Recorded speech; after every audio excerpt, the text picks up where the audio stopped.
Hello, and a very hearty welcome tonight on behalf of FREDA, the political foundation of the Austrian Greens. My name is Dagmar Tutschek. I'm the chairwoman of FREDA and very happy to see you here on this hybrid event, and hello to all the participants who join us online.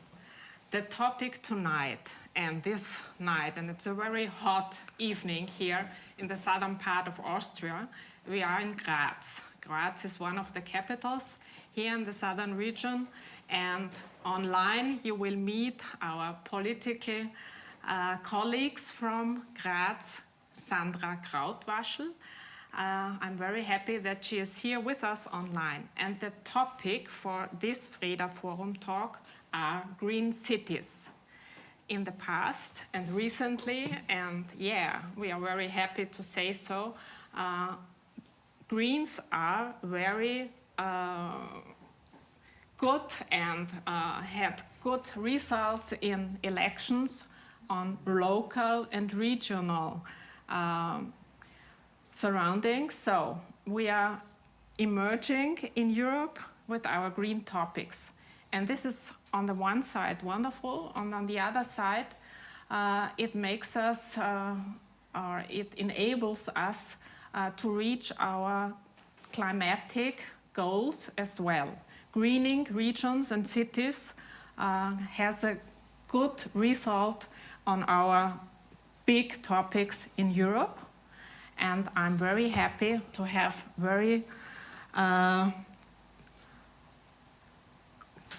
sorry, I have to talk to the camera. I was just had the sign. So I'm very happy to have very good colleagues here on this evening who will talk about Zagreb, who will talk about Brussels and the European Union, about Vienna and about Graz. And I will give now and pass on to Sandra Krautwaschl. She is here the head of the Styrian Greens, and she will also talk and was in preparation together with Judith Schwendner, because we are aiming with the next elections here in Styria in Graz, we are aiming for a green mayor as well. So, Sandra, the floor is yours. Hearty welcome to you as well. Thank you.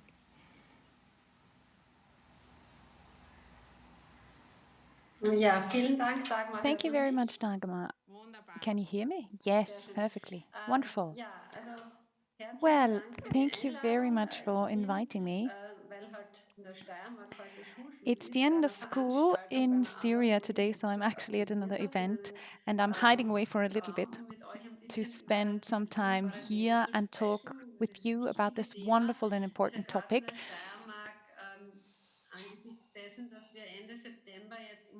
And in view of the fact that in Graz, in the capital of Styria, we will have elections at the end of September, well, this topic is even more important for us. I'd like to send the best regards by Judith Schwendner. She is our mayoral candidate, and she's now intensively preparing for the election campaign, because it was quite a surprise when we heard when the elections were going to take place.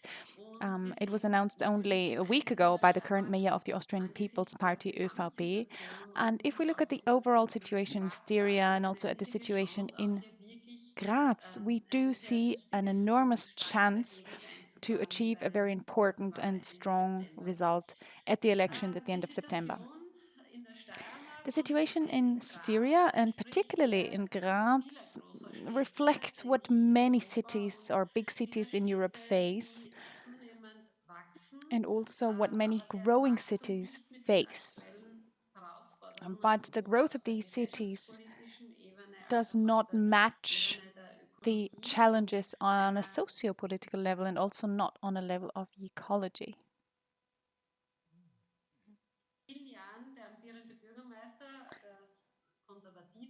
The current mayor of the Conservative Party of the 𝗚𝗏𝗵 has for many years been working with traditional, we call them outdated, concepts of how to develop the city.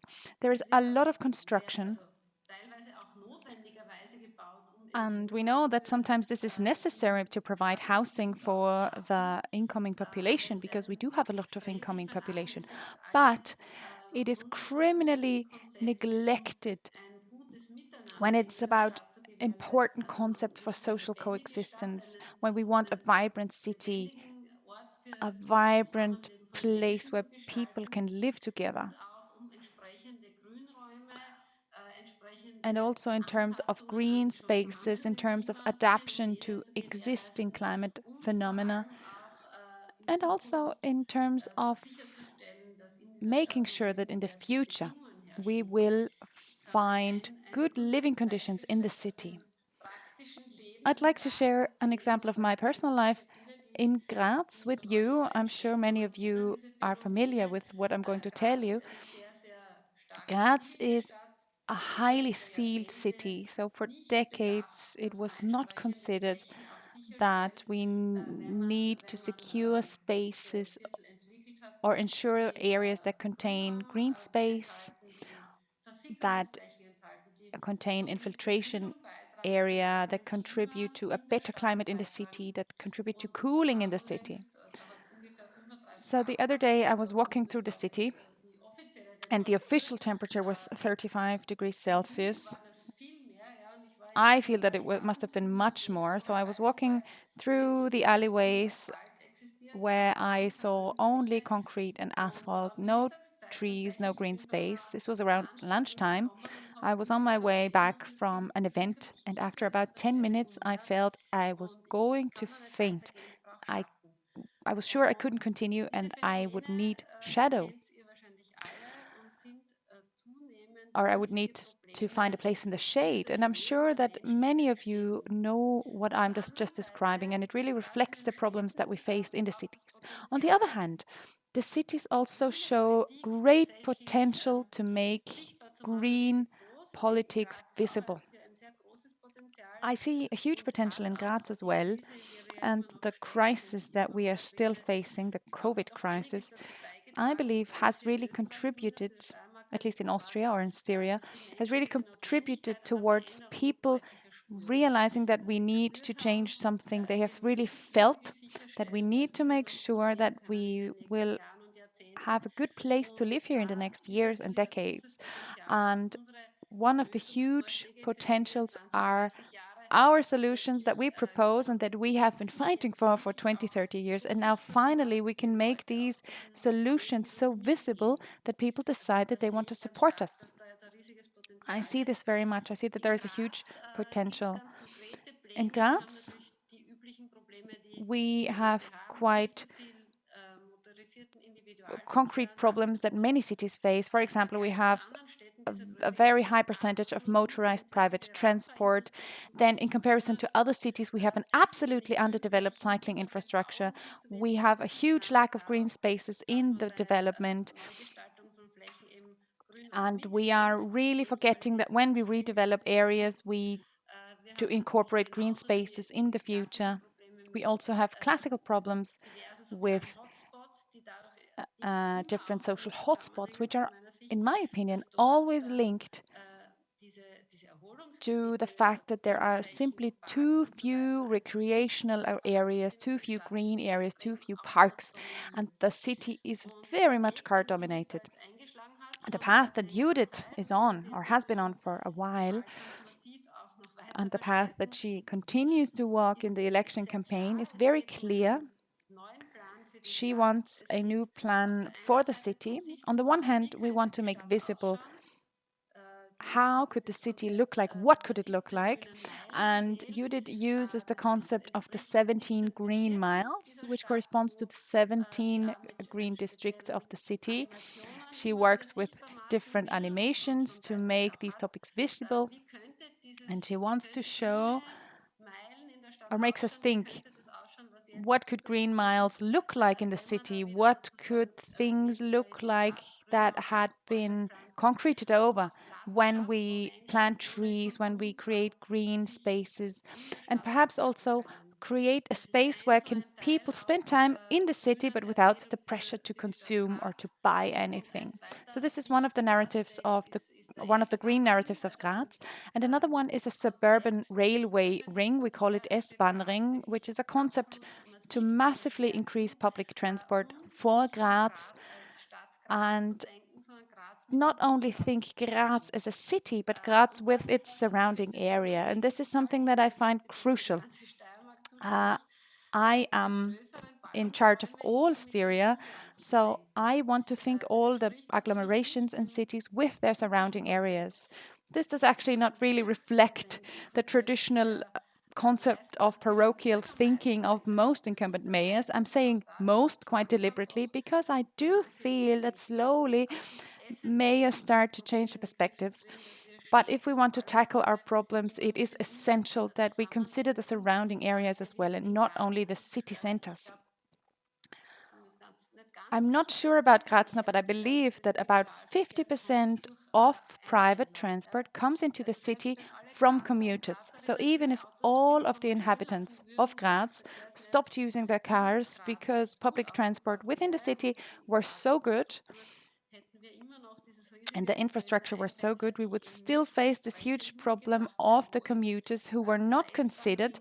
And this is why we propose this idea of the S-Bahn ring, the suburban railway ring. This was Judith's idea of how to tackle this in the future. Well, I don't know how much time I have. I would have many things to tell, particularly from the province of Styria. But perhaps to conclude, I'd like to say that together with Judith, we found that soil protection was a big focus of our work in Styria. Styria is the province of the highest level of soil usage in or soil consumption all over Austria, and actually Austria is the country with the highest rate of soil consumption in the EU. We have the highest density of shopping centers outside of town centers, and we do have massive problems in this respect.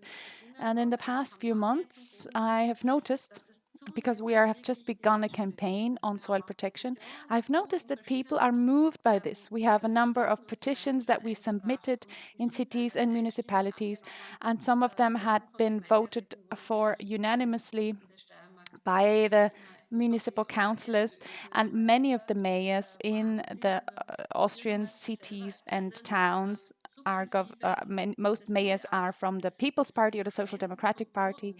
But nevertheless, people realize if we seal our grounds and destroy our basis of life, our infrastructure costs will be enormous, and we will also be destroying the place where we live. And I believe, or this is my perspective at least, that the cities, or that the new definition of prosperity will be strongly based on the cities, but I also perceive very much that people on the countryside, because I also live outside of Graz in a rural area, the people on the countryside realize now we have to protect what is still intact. And this is why the surrounding area around the cities is an important area of green politics and policies, because this is where we can reach people. So I'm really looking forward to the election campaign in September, and I'm very, very optimistic that we will bring in a great result with Judith Schwendner and with the concepts that she has proposed for the city of Graz. This is just a little input from me. Thank you very much for having me here. I'm afraid I have to tell you, I'll have to leave you in about 15 minutes and go back to the event where I'm currently at. But thank you very much for having me here, and thank you for this great event. Thank you very much, Sandra, for this very short but still very comprehensive overview on the city of Graz. And I think there are a lot of things that we can take away. What I really liked and what I would like to convey to the panel: do not forget the surrounding area. Think the city and the conurbation together. And this is something that we can and should discuss here. I'll say a few words in German. For all of the listeners who are following us on the YouTube channel, the discussion will be in English, but we have two wonderful interpreters here. So you can choose the German language channel right in your browser, and then you can also listen to the discussion in German if you feel like you don't want to confront yourself with English on this very hot evening. I think the summary for Rebeca and Zorislav will be given by Michael. I'd like to present Michael Schmidt, or Michael Schmidt. He is the host of today's evening, and he will guide us through today's event. And I am sure you can pick up some concepts that Sandra mentioned and then present them to Rebeca and Zorislav, so you can use her ideas in today's discussion. I will now remove myself from the panel and listen and give the floor to Zorislav from Zagreb, and I wish you a wonderful discussion. Thank you very much. So, good evening. Thanks for joining online. Thanks for my great participants. So we're just waiting just for a moment for Zorislav. He is one of our participants coming directly from Zagreb. He just traveled from Zagreb to Graz this afternoon. Thank you very much. Just a moment. Some technical problems that I have to solve. Okay. So I will start to introduce. Yeah, I will start. Thank you. Welcome to the show. Thank you. Welcome. I will start to introduce. Let's have a welcome to our great participants. I will start to introduce our participants. To my right hand side, Monika Vana. She's a member of the European Parliament. She is member of the Committee for Regional Development. Is that correct? Exactly. That's exactly. correct. And she has to do with European cities for a long, long time. In 1996, she started kind of a green local councillors network, which is still running, correct? Still running. Correct. And 9 years later, in 2005, she started the Green European Roundtable, which has a pandemic interruption, but it's still running great, as far as I know. Thank you very much for coming. Next, Zorislav. Yeah. Hi. Zorislav Antun Petrović. Yeah. He is head of ORaH. ORaH is, I had to write it down because it's a very difficult thing. ORaH is the Green Alternative Party for Sustainable Development. Is that correct? Precisely.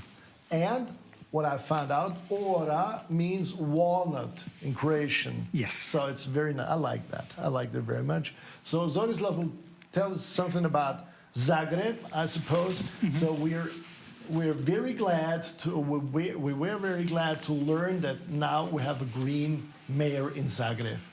Wonderful. So next, Rebeca 𝗙𝗥𝗘𝗗𝗵𝗵 Szabó. She comes from Budapest. She's vice mayor of Zugló, which is the 14th district in Budapest, and it's ranking third with about 124,000 inhabitants, as far as I remember. I hope that's correct. And she will tell us something about Budapest, the situation in Budapest, which is a little bit very special because we all know this interesting government of Mr. Orbán, which brings surprises almost every week. And in Budapest, they try to have very solid city politics. And there is a difference in between what Mr. Orbán wants and what the people need in Budapest. And number 4 is Martin Margulies. Martin Margulies is a local councillor in the Vienna City Parliament, and he is an expert in budgeting and public finance. So we will have to talk mainly about budgeting things, not only, but mainly about budgeting things, about social affairs. And I would like, so I suppose it's logic that we start with a first question with a what we're heading to. So we have, within the last 10, 15 years, a new situation. Life in cities has become more and more expensive. That is a problem, especially for the people with lower income. And now we have the discussion of two philosophies. The one philosophy is, how can we give people more money, for example, by direct payment transfers? I don't know. On the other hand, we can offer, by the city, a broad variety of different services, infrastructure service, basic infrastructure. It's two different philosophies. Even you give money directly to people so that they can buy more, or to make a lot of different services cheaper. For example, public transport, the water, the garbage services, the health infrastructure, whatever. So I would like to know, what do you think, Monica? What might people help more in the cities? If they get more money directly, or if it's better to give them, what would be better for the development of the cities if the cities offer a broad range of different services which might help the people to be a part of the society as well, for example, cultural services. Thank you very much, Michael, for this very interesting introduction. Maybe I want to start with saying thank you to FREDA for making this very important discussion about cities and social inequalities in city, and also the Green Deal possible today, and that I have the occasion to meet representatives from especially Budapest and Zagreb, because I want to say congrats to you both. Rebeca is also online, and Zorislav, for your successes, because your successes in such politically difficult environment show what is possible in cities, what is possible for Greens or for left Greens in cities, and that cities really, as Sandra and also Dagmar was saying, are the strongholds, not only for Greens as a party, as a movement, but strongholds for innovation, strongholds or labs for the future, to fight against social inequalities, to fight against climate change. And this role of the cities, and especially the big cities, but also smaller cities, together with the rural area, as you mentioned, and also Sandra mentioned, Dagmar, we have to connect them, of course. This must not be underestimated. And I think this discussion tonight, especially because you start with the question of social inequalities, this discussion tonight comes very timely, because the conference on the future of Europe has started recently. It lasts until next spring, and the European level discusses with citizens, with parliaments, national parliaments, local parliaments, with social partners, with NGOs, the future of Europe. And I think one of the biggest challenges is the green and social transformation, and is, besides the climate change challenge, it are indeed the social inequalities in cities. They are concentrating in cities. And when you ask, Michael, what is better, or what should we decide, public services or direct money transfer, of course it needs both. And by the way, the European Parliament is also fighting for both. That on the one hand, we really move towards a social union as counterpart to the macroeconomic monetary union, that we really get Europe-wide minimum social standards, like, for example, minimum wages. There is a proposal from the European Commission at the moment on the table for a Europe-wide minimum wage. This is very important. But also minimum income, or a standard for unemployed. And on the other hand, you need strong public services. You need strong public services, and I think Sandra Krautwaschl has mentioned that, especially now during the pandemic, you have seen who are the successful cities or member states, who are the resilient and also socially resilient member states. It are the member states with good public services, with a good public health service and a good public social security system. These are the most successful systems, and I think we have to learn out of this pandemic that we need Europe-wide strong public services. And by the way, public services have a gender effect, a big gender effect, because you can see all over Europe that women are more dependent on public services or use more and more public services, and also this gender effect must not be underestimated. And you know, the European Commission has made for a very long time a pure neoliberal agenda in this field of public services. Deregulation, privatization and liberalization. And we as Greens, and also the European Parliament as a whole, we fought against it, especially together with the cities networks, for example, with the Austrian Association of Cities, with Eurocities and other networks. We really had a common fight against this neoliberal policy of the European Union. And we succeeded because, for example, in the field of housing, the European Commission has to withdraw a big liberalization plan recently for public housing. I think maybe Margulies will elaborate more on that. And you see all over Europe, you see a trend now since a couple of years of recommunalization. So privatized public services, in the field of traffic, in the field of water, for example, they come back to the cities, even in very conservative cities, done by conservative mayors, because they see that privatization has failed. So we are not at the end of the game, of course. We have still a struggle in this field with the European Commission, partly with the Council, but I think together, European Parliament and cities, we can win this fight, and we work on this also in the Conference of Europe. Okay, thank you very much, Monica.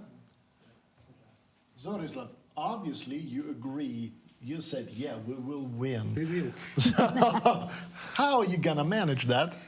Well, first we managed to take control of country's capital, Zagreb. Well, not we as Green, we are junior partner in a very wide left-green coalition. But we made, well, just some context. In Croatia, pretty much like in Austria, Zagreb was the red island of Social Democrats in a blue sea of conservatives, or in Austria in a black sea of FVP. So last two mandates, I mean from 2013, the long-time Social Democrat became independent, and he even managed to get far-right party in the city as the partner. So city magistrate was well, if I say poisoned, that might be a bit too strong, but well, let's say influenced by very far-right policies. Social Democrats did not manage to find the answer, but we managed to make the coalition and get around some basic ideas which are very close to what Monica just described. So price of water in Zagreb in last 20 years was quadrupled, 4 times bigger than it was. Public transportation is also pretty expensive, I mean for Croatian standards. So ticket for the Straßenbahn, tram is now almost €2, and if you consider that average salary in Croatia is something, okay, Zagreb is always a bit higher, so, but average salary in Croatia is about €1,000, so it's pretty expensive. We have our depot for trash is disposal is.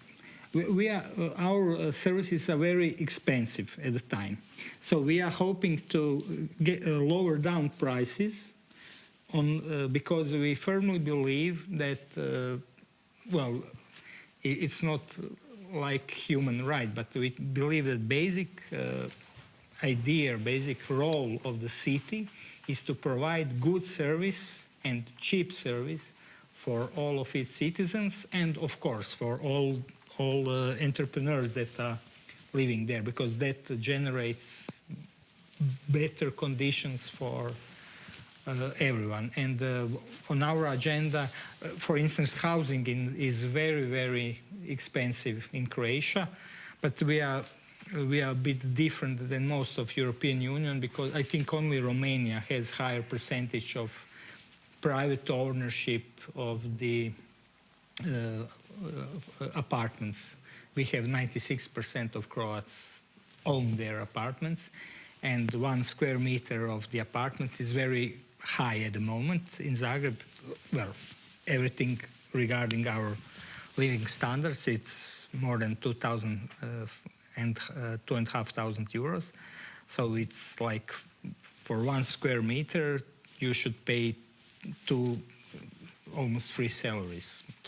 And we don't have yet at the moment rent apartments for rent, public apartments for rent, what is one of the policies that we are going to change. So to put it very short, I mean, after Monica, I don't have to add much, but I'm really glad that we have now opportunity.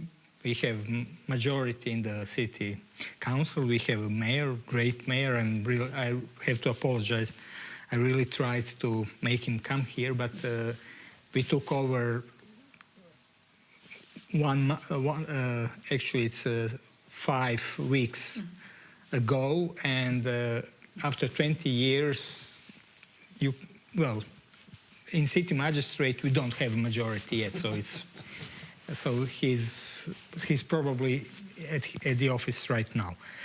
So yes, we want we want to make public services in Zagreb cheaper. Well, I cannot say affordable, because it's not matter if water cannot be affordable. It should be there, right? So we cannot speak in that manner. Waste management should be cheaper. Public transportation should be cheaper, because we firmly believe that our city grew too big, and we have too many new buildings in the last 2 decades. Most of, actually almost 1/5, 20% of inhabitants of the country are living in Zagreb. Pressure is getting bigger and bigger. And so now we have problems with, like in Graz, with a former mayor was allowing building on almost every green piece of land where he could, because it was very lucrative. And we tend to slow down building and to provide good and cheap services for all citizens of Zagreb. It's our firm belief that's good for citizens and that's good for environment, because, as mentioned before, cheaper public transportation means less cars on the streets, and that's it. So I do hope I've answered the question. Of course you did. Thank you very much. I would like to pass over the theme to Rebeca. I would like to know, how is the situation in Budapest, for example, in terms of public services, water, public transport, waste management, whatever, and, very interesting to me, public housing.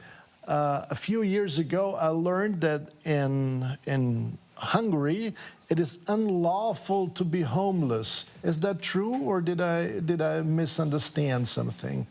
So if you're homeless and if you're in the street, they're going to send you to prison or you go to jail because it's unlawful. So it might be a solution for public housing, but I don't think that's a very smart solution for that. Is that correct? Well, yes, I mean, good evening for everyone, and really thank you for inviting me to this great event. I think it is really important to speak about the situation of cities in Europe. So just answering your question, I would start from a bit further, because if you think about public services in cities or direct payment schemes for the people, as I am a member of the left Green Party, I have to say that I really strongly believe in a much better redistribution of income and wealth among the people. And I really think that it's important to guarantee social security and dignity for all European citizens. And I have to remark here that I really support Monica Vana's idea about the European Social Union. I think this is a very, very important goal. And I really thank you, Monica, that she's working for that. So I think, well, of course, we have to improve the quality of public services. I would say in Budapest, we have moderately good public services, but if you think about, okay, not all the public services are managed by the city. Some of them are managed by on the national level. And of course, if you think about them, like from healthcare to education, from public transport to emergency services or whatever, this is such a huge topic and such a huge task that I think we have to set it as a very important goal, but it's much quicker and easier as a first step to give a minimum income for everyone. And that could enable the citizens also in precarious situations to access at least to the most important public services. So I think this would be the first important step to give basic income for everyone. And with my party, which is called Dialogue for Hungary, we already worked on an economic model of basic income, especially for Hungary. So it could be put into practice anytime with the reorganization of the yearly budget. And it doesn't require extra taxes or increasing taxes. So I think it's a very good model, but unfortunately our government is not really open for our suggestions, so we don't have basic income yet in Hungary. But I think that mainly after the pandemic, it would be really important to guarantee everyone's economic security and also human dignity, and to make a socially resilient society against similar shocks. A basic income would be a really big help. And just answering your question about homelessness, unfortunately in Hungary, public housing is in a very bad shape. I mean, basically the government doesn't really have a public housing policy. They are providing apartments for the people who can have a bank loan, and they focus on the big families. Of course, families are very important, but it's not only them. And the people who are really in need, some elderly people and other people who really don't have any place to live, they just cannot have big bank loans and they cannot buy their own apartments. So public housing and renting, it would be a very important topic. And for example, we in Zugló and also Budapest mayor, he tries to do some steps in that direction, but without the national level, it is really difficult. And regarding homelessness, yes, unfortunately, not to be a homeless, but to sleep on the street or to stay on the street for a long term, yes, it's a kind of crime, which is nonsense, because it's not a crime, but those people need help. And those people who are homeless and who are on the street, they need housing. So I think that would be the solution. So yes, I would say that I strongly disagree with the housing policy of my government, but this is not the only thing I disagree with them. Maybe later on I can say something else about it. So thanks. Thank you. Thank you very much, Rebecca. So I'll go to Martin. We were just talking about public housing. So Vienna is very, very famous for the big amount of public housing apartments. They started in the 1920s, they continued in the 1950s, 1960s, and they stopped in the 1980s, 1990s. So, do we have enough in Vienna? Or will we need more? What do you think? Hi, Michael, and good evening, all. I think a lot of things are said from Zorislav, Monica, and Rebecca, and I support them, and I just will say that in other words. But coming back to your question of housing in Vienna, and you're right, of the time of Red Vienna in the 1920s, Vienna started with their public housing, and you say it right, at the end of 1995, okay, 98, they finished their building program. And I will come back later, but it was the Green Party which was the motor of starting again to build new public housings. And it's very, very important, I will say, on 3 reasons or examples. And it's not only the public housing, because only a third of all flats in Vienna, used about a third, is public housing, community housing. But as important as public housing is also the non-profit housing cooperatives. It makes also a third of all flats in Vienna, and therefore the prices rises in the last 20 years, but not as high as in Paris, as in Berlin, as in Munich, as in other big cities. And also there's a support from the city if you are lower income or something else.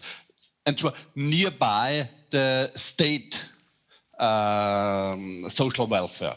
You can also have a support from Vienna for the cost of your flat. But problem is, and we have it also in Vienna, the price rises. And come back now in moment, we unfortunately are a former green city. We're still in government until last December. Therefore, we are 10 years part of the Viennese government. And we made one thing which I would say it's really, really important for future housing in Vienna. We made a big change in zone planning. In zone planning for future buildings. So there must, if there will be a big project with a lot of 100 flats, there must be 2/3 of these flats must be community flats or non-profit housing cooperative flats. And that makes a big difference for the future. And I think that's one of the most important things you could do in your cities to get the rent not as high as much they will rise in another way. I could also answer to your other questions, but I think there won't be as much as different to Rebecca and to Monica and to Zorislav, and maybe I will say later on something else, but now it's okay for the first time. Okay, thank you very much, Martin. So let's go to the second question. The second question will have to do with the old mantra of neoliberalism. So the mantra of frugality. For a long time, the neoliberals said, okay, we have to follow a kind of austerity politics and no deficit spending. Deficit spending is from the Satan, so we have to find other ideas. First, we're gonna save public money. No more taxes. I remember some people always said no more taxes. And during the pandemic year, they forgot about that. They say, whatever it takes. They said whatever it takes.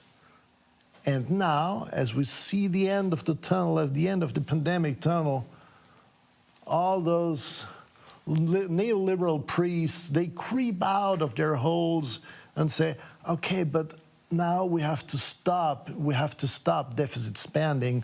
We have to save money. We have to save public money. The point is, where did the taxes go to? They go to the government. Where do the European funds go to? They go to the governments. And if public money is managed so public European money is managed by the local, by the governments, the central governments of the countries, they will decide how to spread it. And so the redistribution, and first we talked about, you mentioned we need a social union. This kind of redistribution is completely in the hand of government. And I would say, I doubt that governments always know what cities need. So the governments in the countries, they do not know what the cities need. So there is a new idea, a very interesting idea, the direct European funding for the cities. And since Rebeca is, well, very familiar with very special ideas of a government, of a country government, of a state government, I will pass this question first to Rebeca. What do you think about the idea of direct European funding directly to the cities without asking Mr. Orbán? Would you like that? Yes, thank you for the very good question. And I think this is important not only in, let's say, liberal democracies, what maybe we can describe Hungary, but in general, I think in the 21st century, more and more people live in cities. And the effect of cities on the global processes has an increasing role. And also the local governments and the local policies have an increasing importance as but I see that the people have a higher level of consciousness and they have a higher participation. So people, the citizens in a city, they really know what they want. They want to participate. They want to tell, okay, what to do with the cities. And then it's a problem if the local government, if the municipalities say, okay, but we don't have any income. We cannot really act based on your decision or based on the people's participation because we don't have any money for that. So unfortunately in Hungary, for example, one thing is that my opinion is that our government is really corrupt and they just spend European money for bullshit. But this is one thing. But the other thing is that, for example, during the pandemic, when of course, I mean, but you know, everyone knows in Europe it was a big crisis and it still is. And their local governments really wanted to help to the people. What Hungarian government did, they took away the income from the municipalities. For example, used to have a so-called business tax, which is paid by the companies, and a certain share of the business tax goes to the local government. Our national government took it away. So during the pandemic, during the crisis, the municipalities simply didn't have any money to act, to help. And of course, if you think about the European Recovery and Resilience Fund, which is given to the countries, you know, to recover from the pandemic, there is an obligation that the national government has to discuss it with the cities, has to discuss it with the municipality. And unfortunately, our government did not do that. Did not really discuss. I mean, they asked the opinion of, for example, Budapest, the city of Budapest, and after they didn't care about it. So what I think that as European Union declared really clear goals, and not only because of the pandemic, but as well, you know, regarding social protection and environmental sustainability, I think cities are really good partners in realizing these goals. If we think about energy efficiency, building renovation, you know, it's a good for decreasing greenhouse gas emission. Or if you think about public transport, That's also very important in regarding sustainability goals. So, for example, if cities like Budapest would get such resources directly, or like other cities like Zagreb or some other European cities, of course, then the cities could directly spend this money where it is the most appropriate. So, but I think it's important to mention that when the new Green Mayor, 𝗙𝗥𝗘𝗗𝗁, because since 2019, the real left Green Mayor of Budapest, so when he was elected in 2019, one of his first steps was to implement the Pact of Free Cities. And it was a pact with the mayors of Prague, Warsaw, and Bratislava. And their goal was to acknowledge the challenges that cities face, especially the climate crisis and the social inequalities and the housing crisis. And one of their goals was to jointly advocate towards European institutions and decision makers to have direct urban programs that would provide more direct funding from the European cities. And as far as I know, a lot of other cities joined this cooperation since then. Because of course, we know that, of course, most of the resources are going to the national governments. That's okay. But still, what I strongly believe that more funds should come to the cities. There's just one last remark, if I can add. Unfortunately, as a Hungarian citizen, I can hear quite often that our government should be punished on the European level, and that could mean that some resources could be taken away from some European resources. And of course, as a citizen, I think that Hungary doesn't deserve a punishment. I mean, the Hungarian citizens don't deserve a punishment. So that could be a good idea. That if they take away resources from the national government, then the European Union could give it to the cities directly. And then it could put citizens where it should go, I think, and not some other people. So this is what I can say. Thank you very much, Rebecca. Very interesting idea. If there is a punishment case, to give the money directly to the cities instead of giving it to the government, or instead of saving it for whatever. So I would like to continue with Zorislav. What do you think, since you started with the government of Zagreb, what do you think, what would be necessary to create a prosperous and resilient Zagreb? What would you, if you have a wish list, you're gonna send to Brussels to Monica and say, we're gonna need this. So Monica is a good fairy with the magic wand. Correct. Okay, great. The first one I met, brilliant. Well, just a bit of context first. The Zagreb got the most expensive cable car in the world in last 2 years, and it's not working yet. And our former mayor, who died just a couple of months before the elections he was supposed to lose, and I'm really sorry for that. The corruption in Zagreb was tremendous. It's well, my background, I'm anti-corruption activist and journalist, and that's one of the reasons why I've joined the Greens in politics, because obviously Green parties are paying the most attention to curbing corruption, what is pretty much expectable, because if we plead for public services to get, as you mentioned before, I don't believe society cannot exist without solidarity, and there is no solidarity without taxes. And taxes should be spent properly, not on cable cars that are more expensive than probably all cable cars in Steiermark and Styria and Carinthia together, which are probably the most Bundesland with the most cable cars in the country.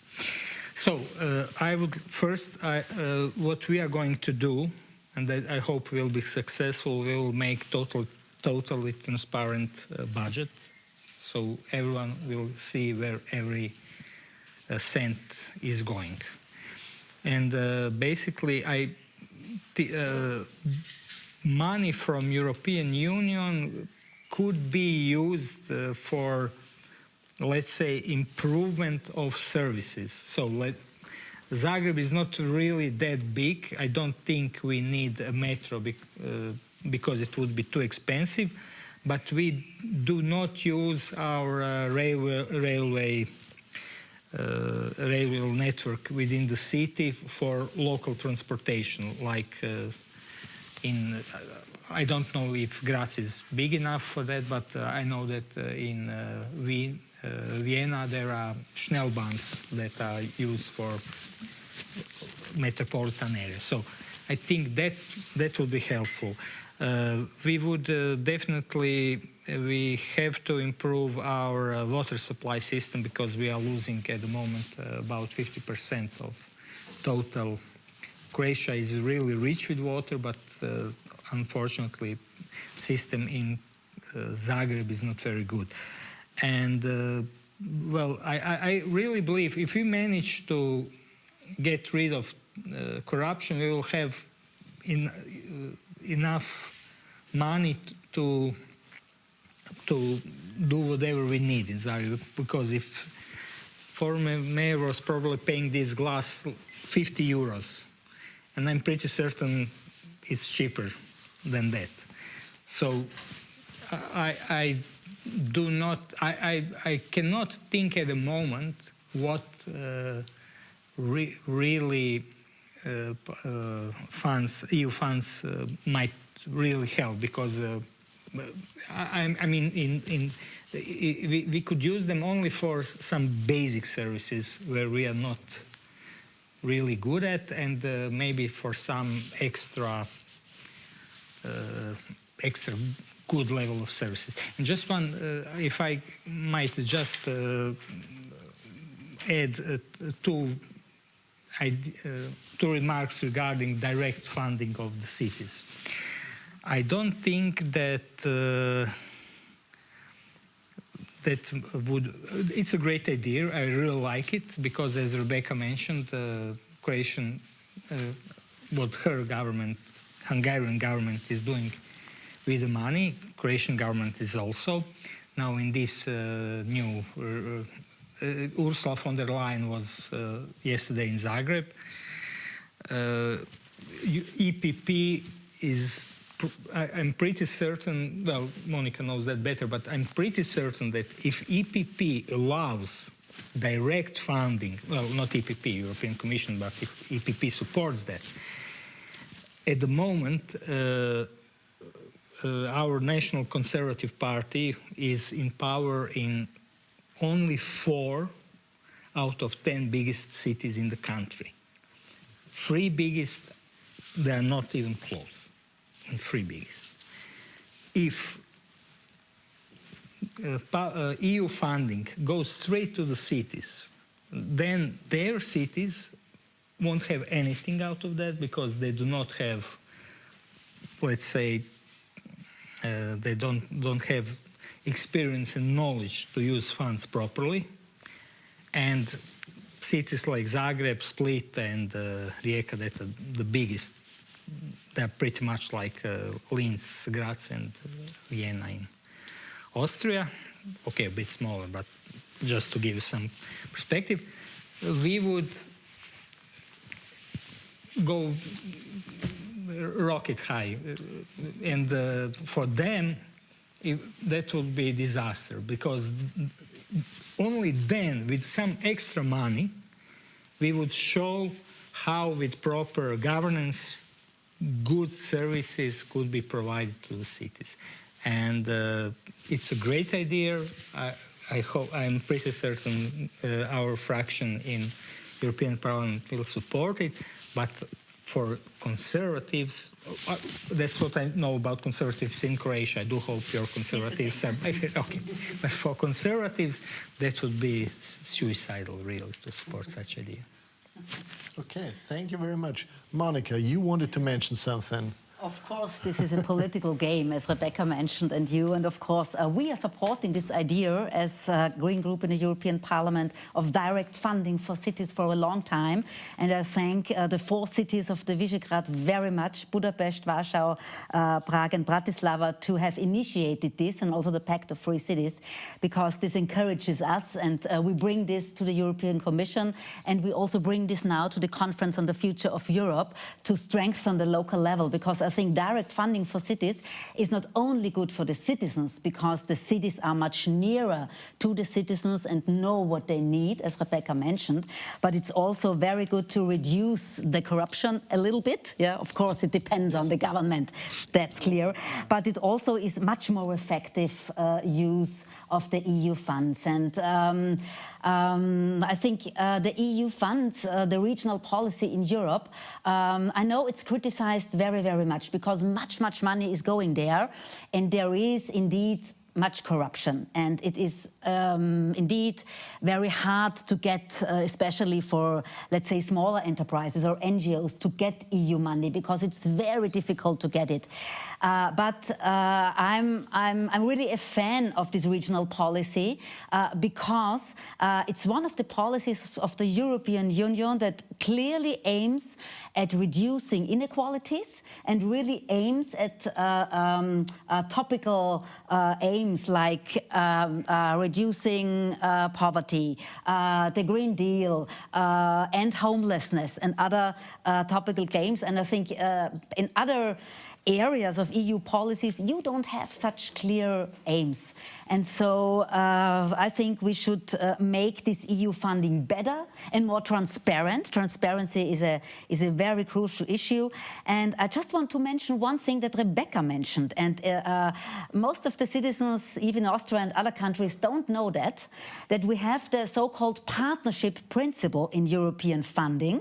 That means that every European project that is funded has to be done with the strict involvement of civil society, stakeholders, local level, local administration, and this is not done everywhere. Don't want to say it's almost done nowhere, and that's the same in every country, in every city. And I really want to encourage citizens and also cities council to more debate about this European funding, because from the European law, and we Greens fight it really hard for that partnership principle, from the European law, the citizens have to be involved in the planning of European funding, in the implementation, and in the afterwards evaluation. And I think this is a big thing. And also because Rebecca mentioned the recovery fund, also the billions of recovery funding now, and you mentioned that correctly, from the European law, the citizens and the local level should have been involved in every country. And even in Austria, our coalition partner was responsible for that. Even in Austria, it has not happened, and only in the field of climate and environment, because we as Greens have the climate and environment minister. We did involvement of the stakeholders. We did involvement also of women's organizations, for example, because we have some gender criteria that is, are in that we as Greens were successful to achieve this goal in the recovery funding. And now we as European Parliament and also the cities, we look that this is happening and this is implementing. And there we also have a common struggle. Thank you very much. Very interesting aspects. Yeah, I would like to ask Martin now, since Vienna is not a poor city, but are some aspects that would be even for Vienna a little bit better if we have this kind of direct funding? And what I would be interested very much is, do you think that it would lead to a better involvement of the citizens? Since my experience of the Socialist Party in Vienna is the Social Democrats in Vienna do know very well what is good for them people, and that's what they do. They don't ask them people because they all know. So do you think that might be a bit kind of change? No, they don't know what is good for the people, and I'm not sure if they really want to know it. But let me start with some other things, because I will disagree to your first introduction of this question, because I'm thinking there was never a change in the mantra of the neoliberals. There was another reason for the money we will spend now. They want to save the money of the rich. And you can see it in the annual wealth reports of Credit Suisse or Boston consulting groups, especially for Austria. In the last year, the wealth, the richest people, rises up 190 billion euros. Only in this 1 year. So, and it was worldwide that there was very, very big gains for the richest people and enterprises. And so that was the reason why in the corona pandemic, a lot of governments spent a lot of money. It was not because they changed their mantra. And you could see it now, the discussion started all over the world, also in Austria. We had to save money now, we had to reduce taxes and so on. But coming back to your question, because I think it's not so, it's a highly complicated question. If the direct European funding for cities is as a non-refundable payment, then it would be a very, very good idea. If it would be an idea where it's not necessary co-financing a lot of things, it will be a very, very good idea. Because I know it from Vienna, I know it from the region, from some regions in Austria. Sometimes the co-financing of a lot of programs of the European Union is a real problem for cities to use the money. So if these both things are, then it would be a quite good thing for cities, because of that what Rebeca said, because of that what Zorislav said, because of that what Monica says. If it will be as a loan, it would become much more difficult. Because, for example, in Austria, you see the financial equation, whereas Vienna get a lot of the money, about 2/3 of the money from Vienna comes of the fiscal transfers, of the national fiscal transfers. And so, and also we have the stability criteria from the European Union and Austrian stability criteria. So if it's a loan, it will not be solve problems. If it's really a non-refundable and basically, as I said before, non-co-financing program, it could solve many problems in cities, maybe not in Vienna, but much more in Budapest or Zagreb, for example. I think we have in Vienna, in comparison to Zagreb, I'm very glad that we have not the big problem of corruption in Vienna. Maybe it was in the end of the last century, but now there is no problem maybe there is somewhere corruption, but not in a very big situation. So I'm thankful for that. And so therefore we could work in the last 10 years and we could do a lot of things, but I hope for Zagreb it will be soon in the same way. Okay, Martin, thank you very much. Thank you very much. So, since the sun's going down and it's getting darker, I think we should come to an end. And so there is a very last question. And I start with I'm from Vienna. And we had an emperor, Joseph II. Joseph II believed that if people go to a theater, they should go home, they should come back, they should return home with a positive feeling. So he ordered that whatever would be shown in a theater has to have a happy ending. Even Romeo and Juliet. I like this idea very much. I like it very much. So I would like to have some positive examples so that everyone in here in this room would go home with a positive idea, with an optimistic feeling, so that the future, our future is bright, the future of our cities is a bright future. So what I would like to ask you, could you give us an example, one or two examples of your cities where you think that's the way we're gonna go to, that's what we're heading to, so that we will have within 5 years, 10 years, a better city than we have now? Zorislav, you're nodding, so Well, can you give me one example or two? I already gave you one. It's the example with less corruption in our city, and I really believe that, well, I will write a book about that, so it's really wide story. But the thing is,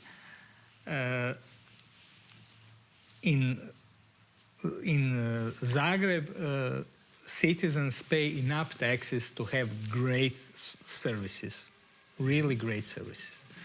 And if we manage to decrease level of, okay, let's say it's not maybe all corruption, maybe it's some sort of maybe some people are not capable to do what they are, where they are, and okay, maybe some people some days in bad mood and they did not manage. But if we, bad management. yeah, let's say, but if we manage to decrease loss, unreasonable loss of funds for only 50 or 20%, I believe we would provide enough money for really a lot of great services. And even maybe I do hope now when you ask, and since we are here guests of Green Future Academy, I firmly believe that the fourth industrial revolution is well, according to some economists I really highly appreciate, I mean 𝗏𝗏𝗁𝗏 from MIT, fourth industrial revolution is going to decrease number of jobs. So in the future, I believe basic income is, because of that, is going to be necessity.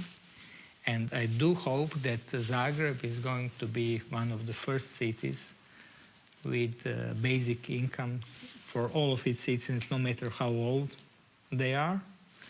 And that basic income will help everyone to feel socially secure and to allow hers or his creativity to flow, to flourish, I'm sorry. Okay, or to flow, actually. It works both ways. So that would be, for me, that would be the biggest goal, because obviously I'm so optimistic. I do believe that within this mandate we will be capable to increase level of quality of basic services for our greener city, and then that basic income idea will make it much more creative and open for this coming future of highly digitalized world. That would be my expectation. Okay. That's what I would ask a good fairy to provide. Thank you very much. So I'll pass over this question to Rebeca. I know the situation in Budapest is not that easy, but I'm sure that you will be able to give us an example why Budapest as well is a a place of hope, a city of hope? Yes, thank you. Well, the situation is never easy, but of course there are many good things happening in Budapest as well.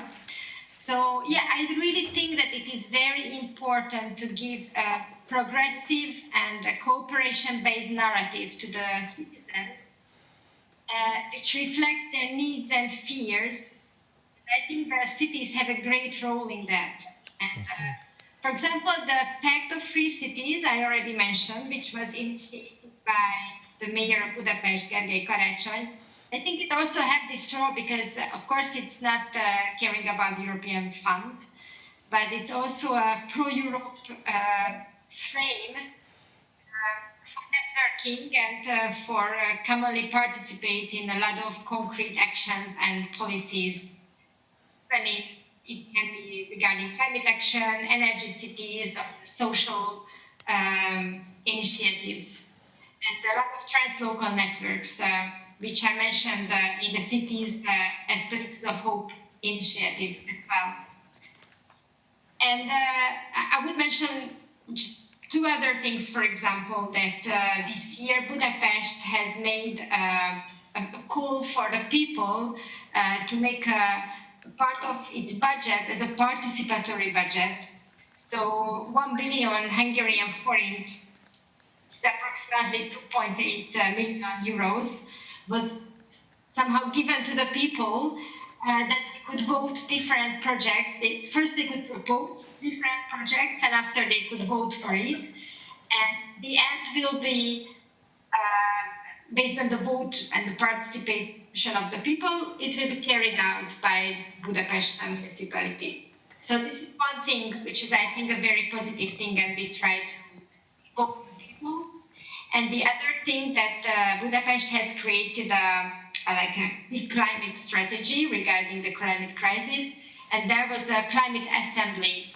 And even during the pandemic, they really made a great effort to get the opinion of the people, to have a lot of discussion about it with the citizens. So participation is a very important thing. Now, and we also try to do it in Zugló as well. Just for mention a last thing, Budapest City Hall this autumn in September will co-organize and host a conference called Budapest Forum, focuses on the role of cities and local initiatives in livable and sustainable democracies. This will be a very important hub for the Pact of Free City network, and it will bring together mayors and civil leaders from everywhere. So I think this will be also a very important positive frame and narrative for progressive and a cooperative Europe, I mean, in this direction. So I hope these are really positive and optimistic scenarios and things I could tell you. Thank you very much, Rebecca. Sounds great to me. So I hope to the others as well. Thank you. So I'll pass the question over to Martin. The Greens are not part of the city coalition now. In spite of that, what will make you optimistic?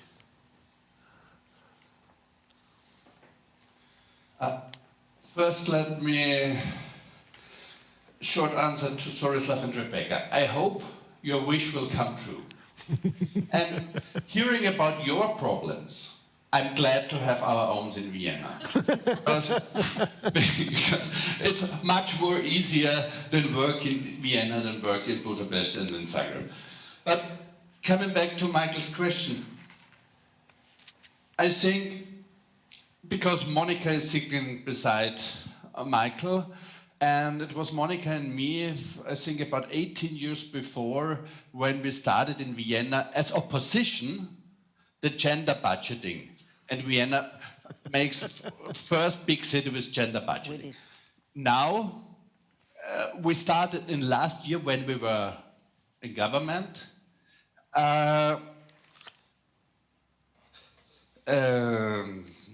Just a moment. Treibhausgas übersetzt. Greenhouse gas. We started greenhouse gas budgeting. And though we are now not in government, it goes on. And it will work for the next 10, 15, 30 years. And hopefully, everybody will take care of the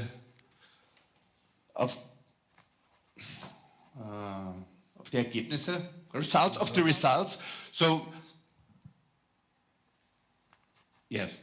And the second thing, which makes me proud, we started in last year, because Michael started with Joseph II.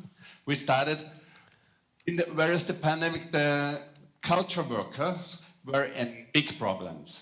And so we looked for a possibility that at least in summer, there are possibilities that we start with culture in Vienna, and we do this with the Vienna Culture Summer.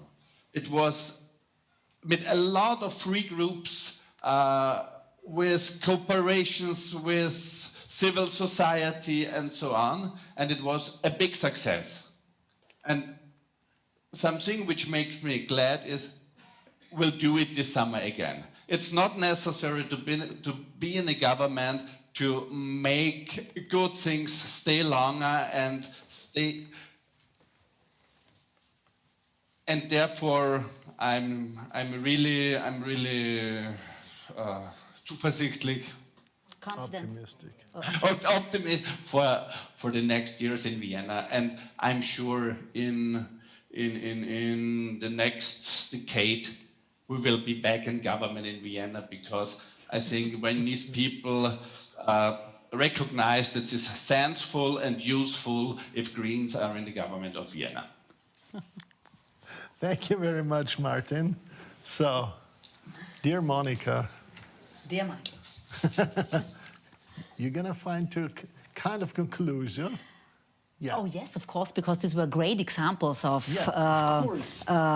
positive examples of cities with a positive narrative. And I thank Martin very much for this example of gender budgeting in Vienna we started 18 years ago. I don't have the exact date in mind, but it shows how Greens are working.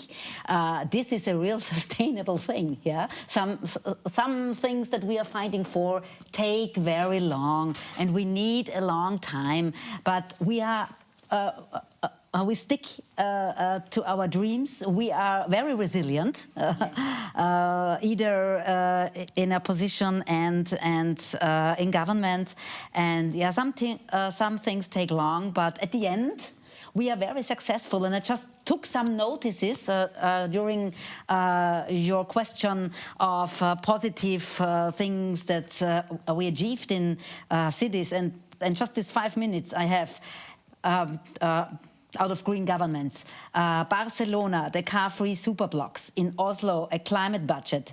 In Paris, massive reduction of the car traffic. In Groningen, massive reduction of the car traffic too. They had a couple city. Stockholm, the city mod, yeah, very, very successful there.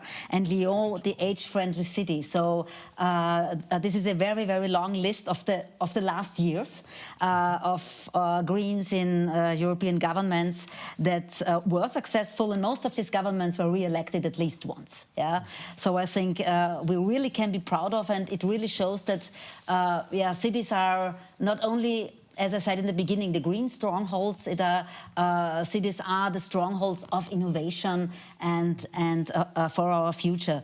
And me, as member of the European Parliament, to be honest, I really love to work with cities instead of member state level, because cities often react much quicker, much bolder, have more space of maneuver. Yeah.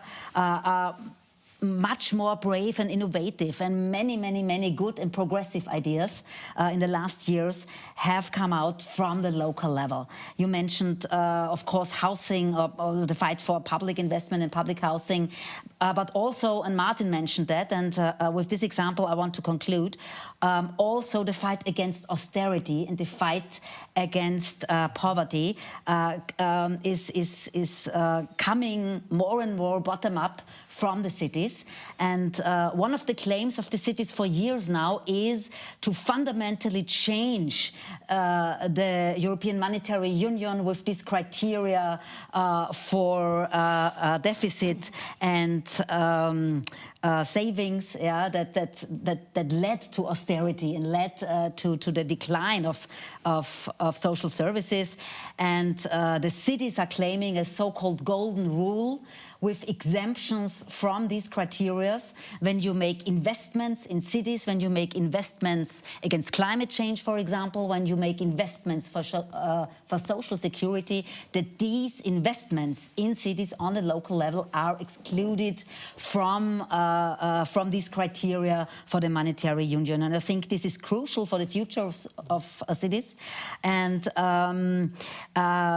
we in the European Parliament, and I'm very happy to announce that we as Greens, this week, we first time voted for a report of the Econ Committee. The Econ Committee is the Economic Committee, and we are mostly not really in favor of what's coming out of this committee. But for this report, we voted because the first time in history, the European Parliament voted for a report that says that the Stability and Growth Pact and the Monetary Union has to change, and that we must never come back, especially not after the pandemic, to the old austerity policy, and that we need fundamental changes to these rules. And this is why the Greens first time voted for this Econ report, to really make a statement of the whole European Parliament, including the Conservatives. Of course, it had a price because we have some neoliberal language in that. But this one message of the whole European Parliament: don't go back to austerity after pandemic, yeah? Change the rules and let investment be, especially on the local level. I think this is really a move forward. And yeah, this is my positive narrative for the end of this discussion. And I'm very happy and thank FREDA for this important talk, especially also during the conference of the future of Europe, where I take up all the examples that were mentioned today, because I'm a member of the plenary for this conference, and I will bring all your ideas into that. Great. Thank you very much, Monica. Thank you very much, all you participants, Zorislav, Martin, Rebecca. It was a great evening for me. I'm very, very glad that I have come here. And I would be even happier if we're going to have a follow-up, perhaps in fall or in spring, because it's so important. And the question, what will cities do? What will the future bring for them cities? What do the people in the cities? And I'm sure that in the cities, the progression will come from the cities and will start in the cities. So I think we should have a follow-up. I would like to say thank you to Dagmar and Juliane from FREDA, who made it possible that we had this great talk in here. I would say thank you to the guys that provided all those technical infrastructure. I'm very sorry, I don't remember all your names. It's too many people for my small brain. So thank you very much. And thank you very much to the translators, two ladies who translated everything, Marie-Therese, and I suppose it's Karin, but I'm not pretty sure. Marlene, oh, sorry. Okay. Thank you very much to Marie-Therese and Marlene, who translated this talk for all those who are not that familiar with English, especially not with my strange accent. So thank you very much. It was a great show. See you all next time as soon as possible. Good evening.